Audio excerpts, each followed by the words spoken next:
Hello warriors, मी सुप्रिया आणि तुम्ही पाहताय वॉरियर ऑफिसर एज्युकेशनल प्लॅटफॉर्म. फक्त लढण्याची नव्हे, जिंकण्याची तयारी. आणि आज मी तुमच्यासोबत जो विषय बोलणार आहे, ज्याच्याबद्दल कदाचित तुम्ही ऐकलेलं असेल किंवा कदाचित तुम्ही ऐकलेलं नसेल, इन बोथ कंडिशन्स आजचा व्हिडिओ तुम्हाला असं काहीतरी देऊन जाईल.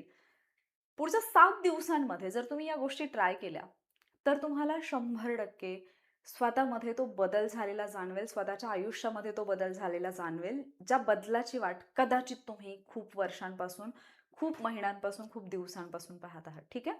पण त्याच्या आधी मला तुम्हाला काहीतरी दाखवायचं आहे.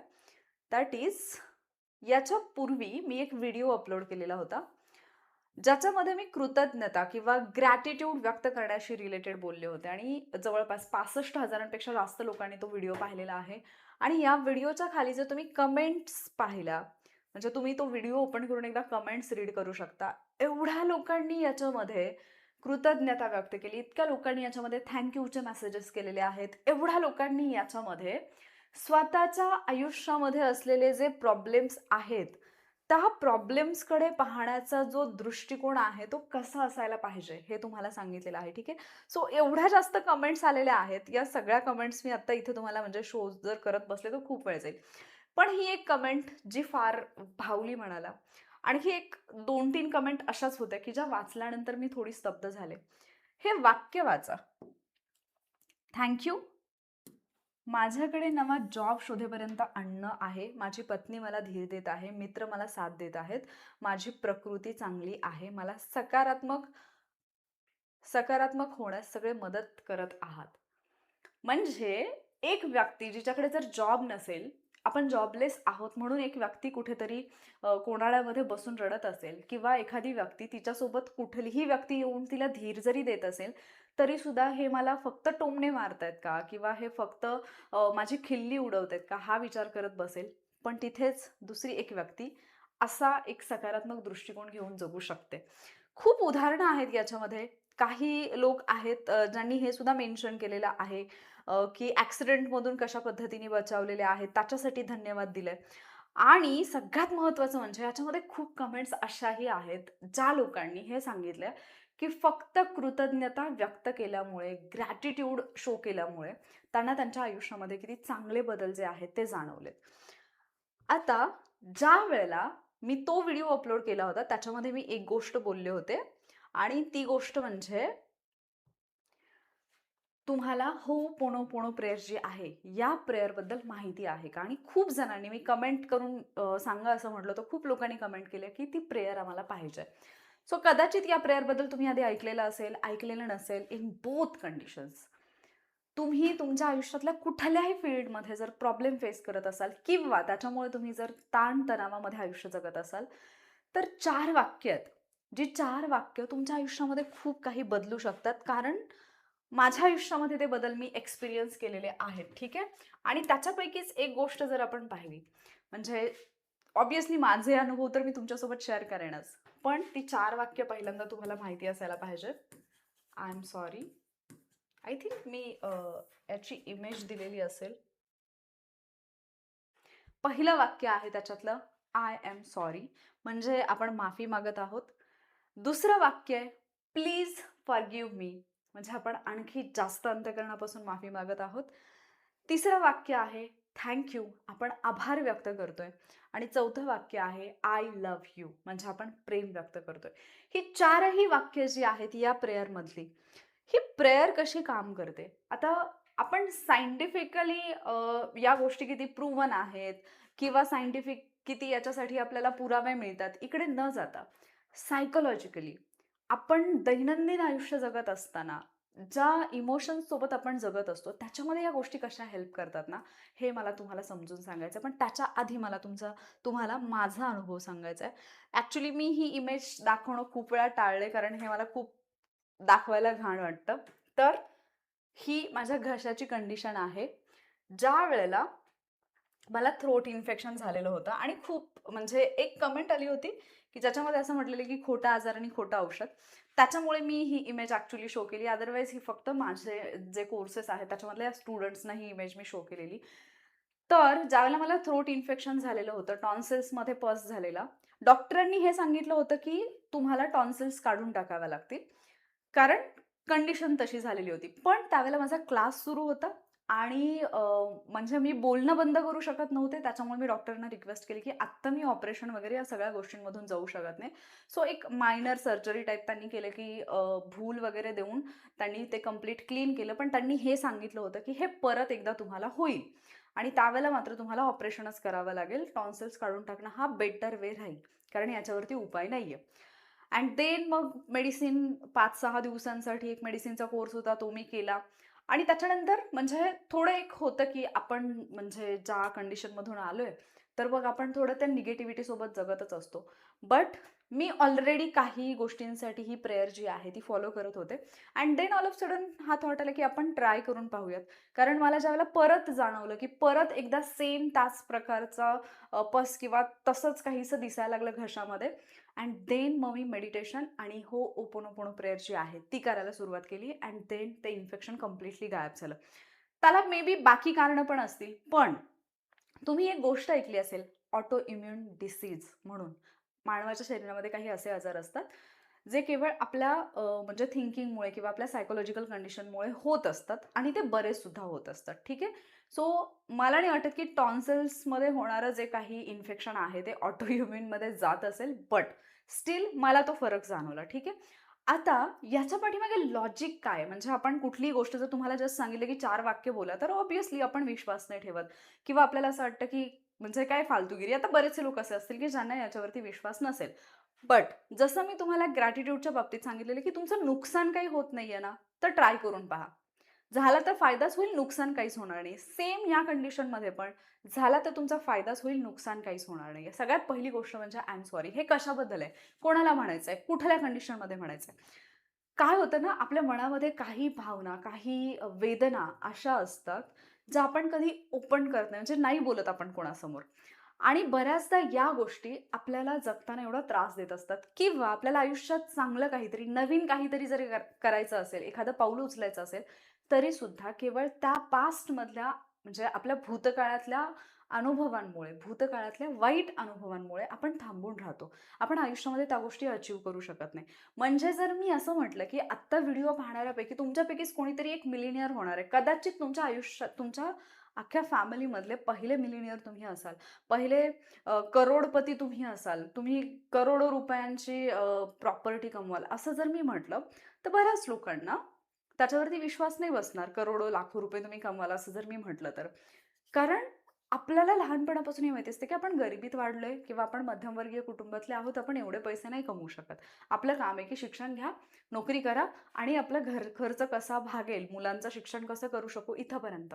पण कोणीतरी असताना एखाद्या फॅमिलीमध्ये की ते काहीतरी करून दाखवतं, वेगळं काहीतरी करून दाखवतं. पण आपल्याला विश्वास ठेवणं कठीण जातं. मग आता जेव्हा आपण अशा एखाद्या दुःखद आठवणीला किंवा अशी कुठलीही एक गोष्ट, कुठलेही लिमिटेशन्स आपल्या डोक्यामध्ये ठेवून बसलोय, कुठलाही प्रॉब्लेम आपल्या आयुष्यामध्ये आला किंवा कुठलीही नवीन सिच्युएशन, कुठलंही नवीन काम करायचं असेल, तर आपण एका गोंधळामध्ये अडकतो. आपल्या डोक्यामध्ये खूप सगळे विचार, विचारांपेक्षा पण कन्फ्युजन आणि त्याच्यापेक्षाही आपल्याला अडथळा निर्माण करणारे थॉट्स किंवा मी असं म्हणेन की डाउट्स असतात आपल्या डोक्यामध्ये. खूप सगळे संशय असतात आपल्या डोक्यामध्ये. पण जेव्हा आपण आय एम सॉरी म्हणतो, कुठलीही सिच्युएशन जेव्हा आपण स्वीकारतो, त्यावेळेला सगळ्यात पहिली गोष्ट ही होते, की तुम्ही त्या परिस्थितीची, जी काही सिच्युएशन तुमच्यावरती आलेली आहे, तिथे तुम्ही स्वतःचा काहीतरी वाटा आहे हे प्रामाणिकपणे मान्य करता. आणि जेव्हा आपण स्वीकारतो ना, तेव्हा आपल्याला रस्ता क्लिअर व्हायला लागतो. एक एक्झाम्पल देऊ? उदाहरणार्थ, माझ्या लाईफमध्ये असा काहीतरी प्रॉब्लेम आहे. एक अशी गोष्ट पकडून चालूयात, की माझ्या लाईफमधल्या माझ्या एखाद्या जवळच्या व्यक्तीने मला दुखावलेलं आहे. आता तिने मला हर्ट केलं, तिने मला दुखावलं. ती असं काहीतरी वागली, की ज्याच्यामुळे मला अतोनात वेदना होत आहेत. मला भयंकर त्रास होतोय. आणि मी या गोष्टीसाठी त्या व्यक्तीला कंटिन्युअसली दोष देते. पण नकळतपणे कुठे ना कुठेतरी ती सिच्युएशन, माझ्या लाईफमधला तो प्रसंग हा मी स्वतः माझ्याकडे आकर्षित केलेला असतो. आणि ज्यावेळेला मला ती जबाबदारी स्वीकारता येईल, त्यावेळेला मला पुढच्या गोष्टी क्लिअर व्हायला लागतात. सो ती जबाबदारी स्वीकारायला आपल्याला हे शब्द शिकवतात. ती सिच्युएशन मनामध्ये आठवा, तो प्रसंग आठवा, ती व्यक्ती आठवा, जी पण गोष्ट तुम्हाला त्रास देतीये, जी पण गोष्ट आहे, जी तुमच्या ताणाचं कारण आहे, जी पण गोष्ट आहे, ज्याच्यामुळे तुम्हाला असं वाटतं की म्हणजे माझं आयुष्य इतकं खराब काय? ती गोष्ट आठवा आणि त्या गोष्टीसाठी सॉरी म्हणा. I am sorry. मनापासून म्हणा, मला माफ कर. तुम्ही ती सिच्युएशन स्वीकारा. तुम्ही स्वतःला हे सांगा, की कुठे ना कुठेतरी या सगळ्या परिस्थितीला मी स्वतः जबाबदार आहे. हे मी स्वतःकडे आकर्षित केलंय. कारण जेव्हा आपण स्वीकारतो ना, तेव्हा खरंच आपल्याला पुढचा रस्ता दिसायला लागतो. कारण जे झालंय, बऱ्याचदा काय होतं ना, एखादी गोष्ट झाली. उदाहरणार्थ, समजा जर आपण असं उदाहरण घेतलं, की एक कपल आहे, नवरा-बायको आहेत आणि त्यांच्या नात्यामध्ये असं झालंय, की जो जोडीदार आहे, एक जोडीदार जो आहे, तो दुसऱ्या जोडीदाराला फसवतोय. ठीक आहे. आता जो दुसरा म्हणजे ज्या माणसाला फसवलं जातंय, तो माणूस अर्थातच या कंडिशनमधून त्याला स्वतःला सावरायला खूप वेळ जाणार आहे. कारण माझा पार्टनर मला फसवतोय, ही गोष्ट त्याला पचवणं शक्य नाहीये. पण ज्यावेळेला तो त्या सिच्युएशनला किंवा आपल्या जोडीदाराच्या बाबतीत जी गोष्ट त्याला फील होते, त्याला तो आय एम सॉरी म्हणतो ना, त्यावेळेला तो हे सगळं का झालं किंवा जे आपण ओव्हर थिंकिंगमध्ये जातो, इथे न अडकता तो ती सिच्युएशन स्वीकारतो, की हे असं-असं झालेलं आहे. आणि आता मला पुढे काय करायला पाहिजे? सो आय एम सॉरी त्याच्यासाठी म्हणायचं, की जे काही झालंय ते नकळतपणे मीच आकर्षित केलेलं आहे आणि त्याची जबाबदारी मी स्वीकारत आहे. याच्यामध्ये माझाही वाटा आहे आणि ते मी स्वीकारत आहे. आता बऱ्याच जणांना याच्यामध्ये कमीपणा वाटतो, की मी कुठे गेले, पण एकदा ट्राय करून पहा. तुम्हाला खूप हलकं वाटायला लागेल. दुसरी गोष्ट येते, प्लीज फॉरगिव्ह मी. आता ज्या काही गोष्टी झालेल्या आहेत, कळत नकळतपणे झालेल्या ज्या गोष्टी असतील, जाणून किंवा नकळतपणे झाल्यात, त्या चुकांसाठी आपण स्वतःची क्षमा मागतो. स्वतःलाच माफ करण्यासाठी आपण तयार असतो. कारण जर मी पहिल्या गोष्टीत म्हणत असेल, आय एम सॉरी, माझ्याकडून हे झालेलं आहे, त्याच्यासाठी मी माफी मागत आहे. कारण कुठे ना कुठेतरी या गोष्टी माझ्या आयुष्यामध्ये आकर्षित करायला मीच जबाबदार आहे. मी जर असं म्हणत असेल, तर अर्थातच मला सगळ्यात आधी स्वतःला माफ करता आलं पाहिजे. कारण काही वेळेला समोरची व्यक्ती काहीही वागली, त्याचा जर आपल्यावरती परिणाम होत असेल, तर त्याला कितीतरी टक्क्यांपर्यंत आपणच जबाबदार असतो. उदाहरणार्थ, एखाद्या व्यक्तीला चिडवल्यानंतर जर ती व्यक्ती चिडत असेल, तर तिला खूप सगळे लोक जाऊन चिडवतात. पण एखाद्या व्यक्तीला चिडवल्यानंतर ती जर व्यक्ती चिडतच नसेल, तर त्या व्यक्तीला चिडवण्यात आपल्याला मज्जाच नाही येत. म्हणजे कोणीच त्या व्यक्तीच्या नादी नाही लागत. कारण त्याला कितीही चिडवलं, तर त्याला काही फरकच पडत नाही. सेम असंच आपल्या आयुष्यामध्ये आपल्याला ज्या ट्रिगर करणाऱ्या गोष्टी असतात ना, त्याला कुठे ना कुठेतरी आपली थॉट प्रोसेस, आपण ज्या पद्धतीने विचार करतोय, आपल्या डोक्यामध्ये चाललेला जो काही गोंधळ आहे, तो कारणीभूत असतो. म्हणून सगळ्यात पहिल्यांदा तर आय एम सॉरी म्हणून जबाबदारी स्वीकारा. प्लीज फॉरगिव्ह मी म्हणून स्वतःला माफ करा. देन तिसरं वाक्य येतं ते म्हणजे थँक यू. कारण आयुष्यामध्ये कुठलीही गोष्ट घडली, तर त्याच्यातून आपण काही ना काहीतरी शिकत असतो. म्हणून आपल्याला त्या गोष्टीसाठी थँक यू म्हणता आलं पाहिजे. या अनुभवामधून आपण जे काही शिकलेलो आहोत, प्रत्येक अनुभव आपल्या आयुष्यातला आपल्याला काही ना काहीतरी शिकवत असतो. मी एक वाक्य ऐकलं होतं, की अनुभव फुकट मिळत नाहीत.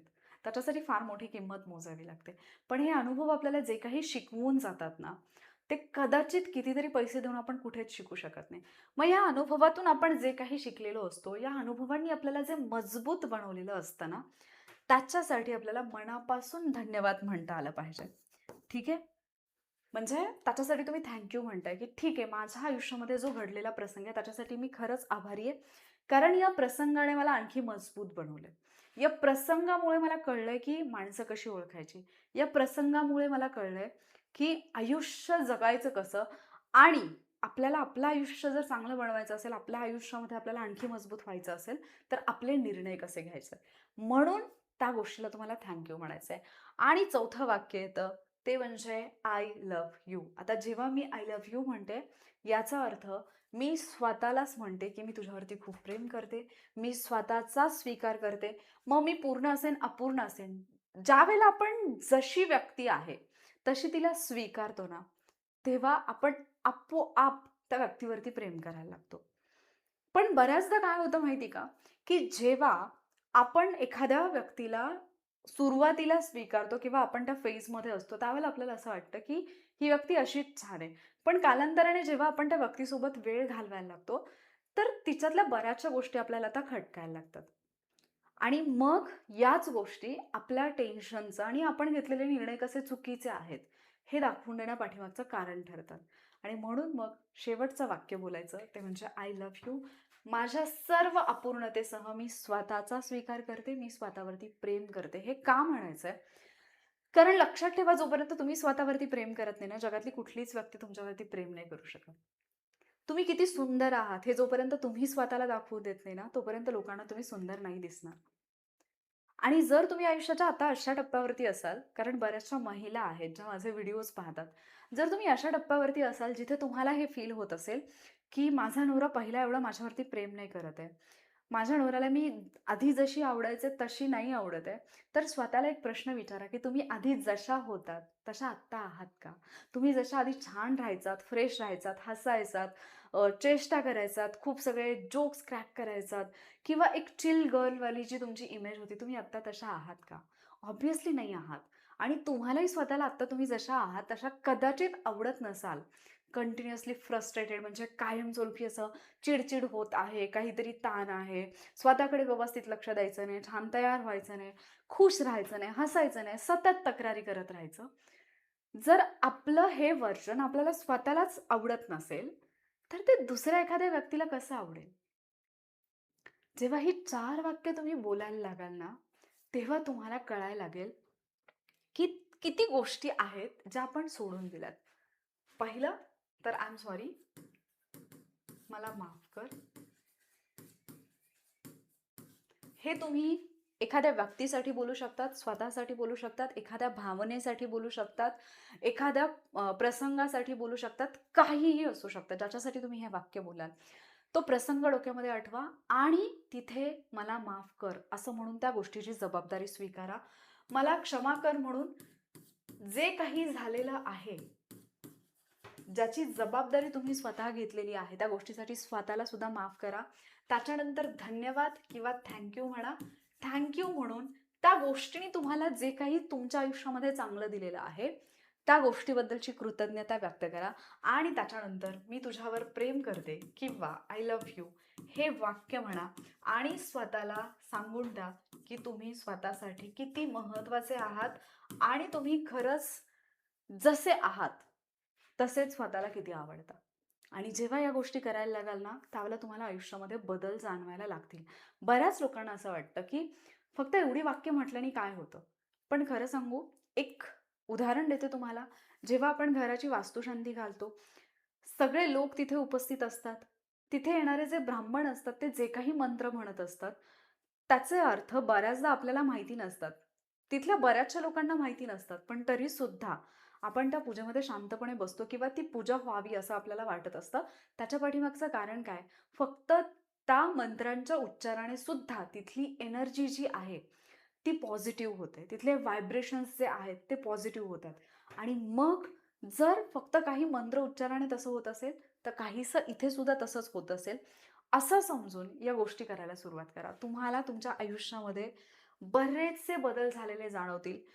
आत्तापासून 7 दिवसांसाठी ही जी होओपोनोपोनो प्रेयर आहे, ही ट्राय करा आणि त्याच्यानंतर 7व्या दिवशी तुम्हाला खरंच काही बदल जाणवतोय का, हे मला येऊन सांगा. कारण ज्यावेळेला आपण बदल स्वीकारायला लागतो, आपल्याला पुढचा मार्ग दिसायला लागतो. ज्यावेळेला आपण एखादी गोष्ट घडून गेलेली आहे, एखादा प्रॉब्लेम लाईफमध्ये येऊन गेलेला आहे, हे स्वीकारतो, तेव्हा कळतं की पुढे काय करायला पाहिजे. जोपर्यंत आपण स्वीकारत नाही, तोपर्यंत हे का झालं? कशामुळे झालं? असं माझ्याच बाबतीत का झालं? माझंच नशीब एवढं वाईट का? ही व्यक्ती माझ्याशी अशीच का वागली? आपण त्याच्यामध्येच अडकून पडतो. आणि जर त्या त्रासातून मुक्त व्हायचं असेल, तर आधी स्वीकारणं गरजेचं आहे. म्हणून आय एम सॉरी. स्वीकारल्यानंतर त्या सिच्युएशनसाठी स्वतःला माफ पण करता आलं पाहिजे. त्या सिच्युएशनला, त्या व्यक्तींना पण माफ करता आलं पाहिजे. म्हणून प्लीज फॉरगिव्ह मी.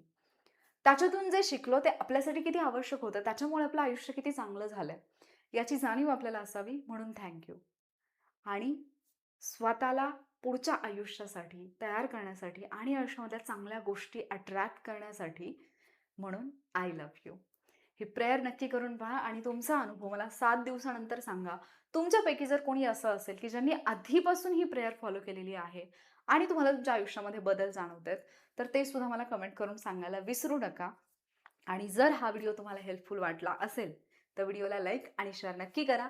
आणि बाकी ज्या लोकांच्या कमेंट्स मी इथे रीड नाही करू शकले, त्या लोकांसाठी तुमच्या कमेंट्स इतकं काही सांगून गेल्या मला या व्हिडिओनंतर, की म्हणजे आपण ज्यावेळेला ग्रॅटिट्यूड किंवा आपण कृतज्ञता व्यक्त करतोय, त्यावेळेला आयुष्य किती पद्धतीने बदलू शकतं. ठीक आहे. त्यामुळे जर तुम्ही तो व्हिडिओ पाहिला नसेल तर नक्की पहा. कारण तिथे जो मी अनुभव सांगितलेला आहे माझ्या दादांचा, तर अर्थात ते खूप चांगली लाईफ जगतायत सध्या. आणि आणखी एक मी होपोनोपोनो प्रेयरबद्दल आणखी एक गोष्ट सांगेन. ग्रॅटिट्यूड आणि होपोनोपोनो दोन्ही गोष्टी तिथे लागू पडतात. माझी एक मैत्रीण, I think me last time तिच्याबद्दल बोलले असेन.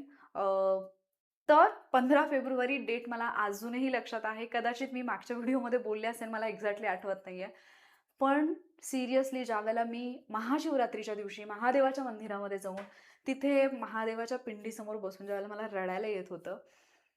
आय डोंट नो व्हाय, पण फक्त थँक यू येत होतं तोंडातून आणि तिच्यासाठी जे मला फील होत होतं, मी घरी येऊन बसल्यानंतर साधारणतः 10-15 मिनिटं पण झाले नसतील आणि त्यावेळेला तिने तिच्या एंगेजमेंटची जी पत्रिका आहे ती मला पाठवली. ते पाहून मला इतका आनंद झाला आणि ट्रस्ट मी, ज्या मुलीने तिच्या लाईफमध्ये एकदा सुसाईड अटेम्प्ट केलेलं होतं, ती मुलगी आज म्हणजे ती एक अशी लाईफ जगते जी तिची ड्रीम लाईफ होती. आणि हा आत्ता म्हणजे जस्ट 6-7 महिन्यांमधलाच हा सगळा बदल आहे तिच्या लाईफमध्ये. मी असं नाही म्हणत आहे, की मी ती प्रेयर केली म्हणून तिच्या आयुष्यात बदल झाले. पण हे मला 100% मान्य आहे, की कदाचित या प्रेयरमुळे मला या चांगल्या गोष्टी ऐकायला मिळाल्या, ज्या ऐकण्यासाठी मी इतके दिवस वाट पाहिली आहे, इतकी वर्ष वाट पाहिली आहे, की मला फक्त म्हणजे जेव्हा पण देवासमोर हात जोडले जायचे ना, 2-3च व्यक्ती आहेत, ज्यांच्यासाठी मनापासून प्रार्थना यायची, की प्लीज या लोकांच्या आयुष्यामध्ये म्हणजे असं आयुष्य त्यांचं बनावं, की बस म्हणजे मला असं वाटलं पाहिजे, की याच्यापेक्षा चांगली लाईफ असू नाही शकत. आणि सिरियसली ज्यावेळेला हे झालं, त्यावेळेला परत असं वाटलं, की कदाचित आपण जी प्रेयर केली एक्झॅक्टली तसंच नाही, पण ज्या गोष्टी कदाचित नकळतपणे मीच अट्रॅक्ट केलेल्या असतील, त्याच्यातून कुठेतरी ती सावरली गेली. आणि माझ्यापर्यंत तर चांगल्या गोष्टी आल्यात.